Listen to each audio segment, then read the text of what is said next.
இந்த சீசன் பார்த்திருக்கீங்களா? நான் ஃபுல்லா பார்க்கல. இன்ஸ்டாகிராம்ல பார்க்குறது. இந்த கார் டாஸ்க் ஏதாவது பார்த்தேன். அது நான் என்னையே எல்லாரும் பார்க்க வச்சுட்டாங்க ப்ரோ. அது எல்லாரும் சீசனே பார்க்காதவன் நான் வந்து இந்த லைவ்லாம் பார்த்தேன். ஊரே பார்த்துச்சு ப்ரோ. அந்த மாதிரி ஒரு ஹைப் வரலாற்றிலே முதல் முறையாக ரீடெலிகாஸ்ட்லாம் பண்ணாங்க ப்ரோ விஜய் டிவில. அது இந்த சீசன் பத்தி என்ன நினைச்சீங்க? சீசன் 9 பிக் பாஸ் சீசன் 9 பத்தி. அதான் எக்ஸ்ட்ரீம் அதிகமான கான்ட்ரோவர்சி இருந்துச்சு. அண்ட் எல்லாமே ஒரே மாதிரி இருந்துட்டா நல்லா இருக்காதுல்ல. எங்க சீசன் ஒரு மாதிரி ஒரு விதமா ஞாபகம் வச்சுப்பாங்க. இந்த சீசன் வந்து வேற விதமா ஞாபகம் வச்சிருக்காங்க. அதனால ஒரு சீசன் ஒரு மாதிரி நிறைய கிரிட்டிசிசம் ப்ரோ. கண்டஸ்டன்ட் செலக்ஷன்ல ஆகட்டும் எக்ஸ்ட்ரீம் நிறைய கிரிட்டிசிசம் வந்துச்சு.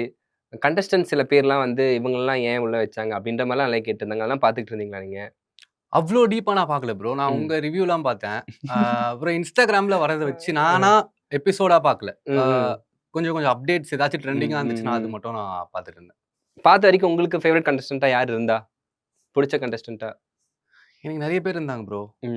தெரிஞ்சவங்க யாராச்சும் இருந்தாங்களா ப்ரோ? நம்ம கம்ருதீன் சீரியலையும் அது சீரியல் அது அந்த இதுல இருந்ததால போறதுக்கு முன்னாடி பேசணும். மற்றபடி வேற யாரும் தெரியாது. எல்லாருமே புதுசு தான். நான் இங்க பார்த்து தான் தெரிஞ்சுக்கிட்டேன். வாட்டர்மெலன் ஸ்டார் பார்த்தீங்களா?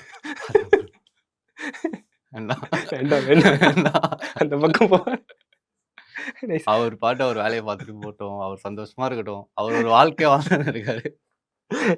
நல்லா வாழ்ந்தா சந்தோஷம் தான் எல்லாத்துக்கும். ஆனா அவர் பண்ற வேலைகள் அப்படி இல்லையே. அவர் தனிப்பட்ட கருத்து, தனிப்பட்ட விருப்பம். இது ரொம்ப ஸ்பெஷலா இருந்துச்சு ப்ரோ இந்த போட்டோ. லைக் ஃபேமிலியா? Yes, super. It was very nice. நீங்க வந்தனே எமோஷனல் ஆயிட்டீங்க. இல்ல நான் சொல்லிட்டு வரேன். எனக்கு தெரிஞ்சு என் ஃபேமிலி தான் வராங்கன்னு நினைக்கிறேன் அப்படின்ட்டு வேற லைக் அது அந்த கிளிப்பும் போட்டு இருந்தாங்க. ஸோ ஜாலியா இருந்துச்சு. ஒரு விஷயம் இல்லாதப்ப தானே அதோட இம்பார்ட்டன்ஸ் தெரியும். அதை நான் உள்ளேயும் சொல்லியிருந்தேன். எங்க பேரண்ட்ஸ் கூட இருக்கும்போது நான் அவ்வளோவா டைம் ஸ்பெண்ட் பண்ணதில்லை. தள்ளி வந்ததுக்கு அப்புறமா தான். இப்போ அதுலயும் இன்னும் இப்போ வெளியே வந்ததுக்கு அப்புறம் இன்னும் கொஞ்சம் பெட்டரா என்னால என்ன பண்ண முடியுமோ அதை நான் பண்ணிட்டு தான் இருக்கேன். Super bro.